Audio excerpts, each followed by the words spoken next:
se préparer pour dimanche. Ça concerne les finances. Comment les organiser le dimanche avant que la semaine ne commence. Allez, suivez-moi. Pour ceux qui ne sont pas abonnés, allez-y, n'hésitez pas.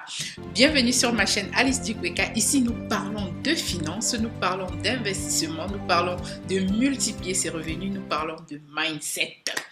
Alors, je m'étais assis, c'était samedi, je me disais, mais tiens, qu'est-ce que ça me dirait de partager avec vous comment préparer sa semaine dès dimanche? Parce que des fois, le dimanche, on se dit, bon, on n'a rien à faire, peut-être on va faire ci, peut-être on va faire ça. Alors, moi, ce que je voulais vous proposer, qu'est-ce que ça vous dirait le dimanche? Au lieu de se plaindre de monsieur qui ne s'occupe pas de vous parce qu'il regarde le match, pendant qu'il va regarder son foot, vous pourriez organiser votre planning financier de la semaine. C'est très, très important. Mais avant de faire cela, c'est quoi d'abord votre vision? C'est quoi votre pourquoi? Moi, la vision ici avec vous, c'est parce que des fois, dans le train-train quotidien de la vie, dans toutes les démarches de la journée, on oublie des fois son objectif financier. Et comme je vous disais tantôt, ici, je parle de finances. L'objectif financier, c'est dans le but de ne pas dépenser de l'argent n'importe comment. C'est dans le but de ne pas se retrouver à la fin du mois en train d'attendre le prochain salaire. Donc, le dimanche, moi, ce que je fais généralement, c'est que déjà, je m'assois et puis, donc ça, c'est la première chose que je vais partager avec vous. Donc, je m'assois le dimanche et j'essaie de faire un feedback de la semaine passée. Je rends grâce à Dieu, donc je suis reconnaissante pour la semaine qui est passée, même s'il y a eu des erreurs, je suis reconnaissante. Et en deuxième position, je revois mon budget. Qu'est-ce que j'ai mal fait la semaine passée et qu'est-ce que je pourrais améliorer dans la semaine qui va commencer? Donc, je m'assois, je regarde mon budget familial. Ça concerne par exemple l'électricité, l'eau, la nourriture, donc toutes les dépenses que vous devriez faire. C'est très important de s'asseoir à un moment donné et de se demander où est-ce que j'ai fait des erreurs et comment est-ce que je pourrais rectifier le tir. C'est un peu ce qu'on fait. Parce que si vous répétez les mêmes erreurs tout le temps, vous n'allez jamais évoluer. Et maintenant, en deuxième position, lorsque j'ai rectifié ces erreurs-là, j'établis un nouveau planning.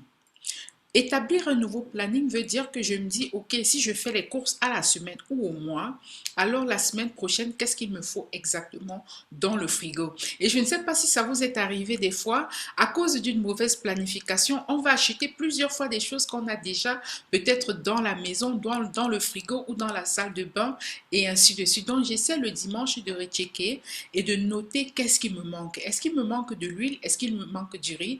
Et ainsi de suite. Donc là, ça va me permettre vraiment de bien m'organiser côté alimentation, finances pour l'alimentation. Mais également, n'oubliez pas de chercher à voir dans le frigo, est-ce que vous avez des aliments peut-être qui sont gâtés ou bien est-ce que vous avez des aliments qui doivent être rapidement utilisés dans le but de ne pas les perdre? Parce que quand vous achetez les aliments, disons vous avez dépensé un 10 $ et puis vous jetez les aliments de 10 $ par semaine, ça vous fait déjà un 40 $ par semaine par mois, pardon, que vous avez perdu. Donc, voilà un peu comment j'essaie de répertorier et de noter qu'est-ce qu'il faut que j'utilise rapidement et que je n'achète plus ou bien qu'est-ce que je dois acheter. Et je vais m'expliquer pourquoi vous devez vous organiser à acheter ce qu'il faut. Parce que des fois, lorsqu'on rentre à la maison, on se dit, on va faire du riz. On se rend compte subitement qu'on n'a peut-être pas de riz, pas de tomates. On est obligé de passer au fast-food. Et là encore, c'est une dépense et c'est pas bien pour la santé parce que c'est toujours une très très bonne idée de cuisiner à la maison. C'est bien pour la santé.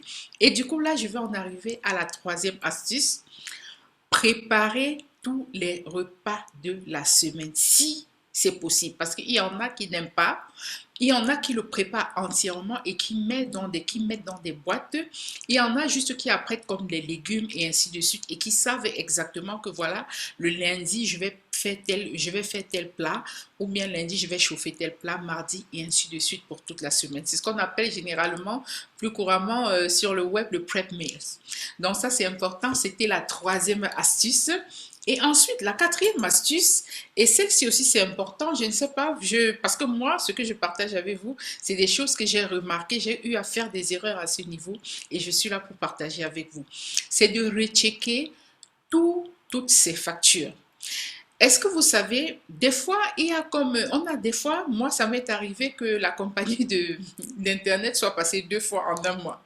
Et c'est parce que j'avais remarqué cela que j'avais appelé pour leur rappeler cette erreur-là. Donc, c'est mieux pour rentrer dans votre compte le dimanche et de voir est-ce qu'il y a eu une facture que j'ai payée en trop ou une facture que j'ai ratée.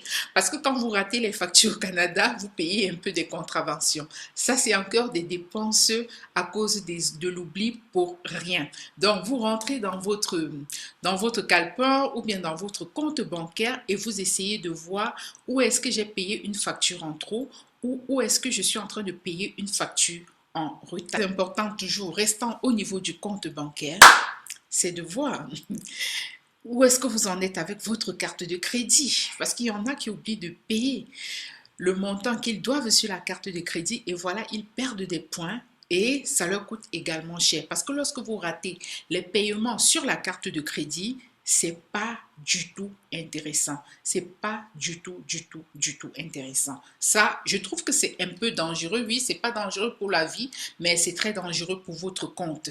Ok, donc n'hésitez pas tous les dimanches si vous pouvez, ou bien régulièrement, hein, c'est vous qui fixez le temps. Je voulais juste vous donner une idée de ce que vous pourriez faire de votre dimanche soir lorsque vous vous sentez seul.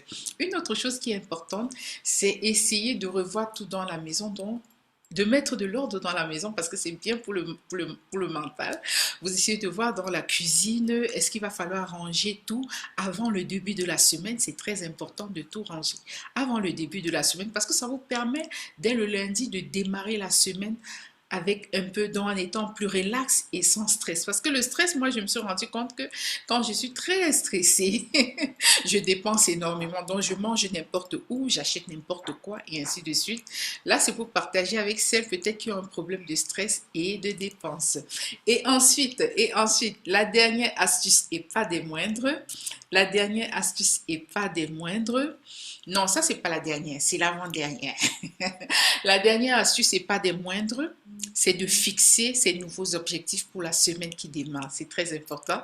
Et vous allez suivre, surtout en cette nouvelle année 2022 qui arrive, je vais beaucoup parler de fixer des objectifs à l'année, semestriellement, trimestriellement, mensuellement, les objectifs hebdomadaires et même pourquoi pas les objectifs journaliers.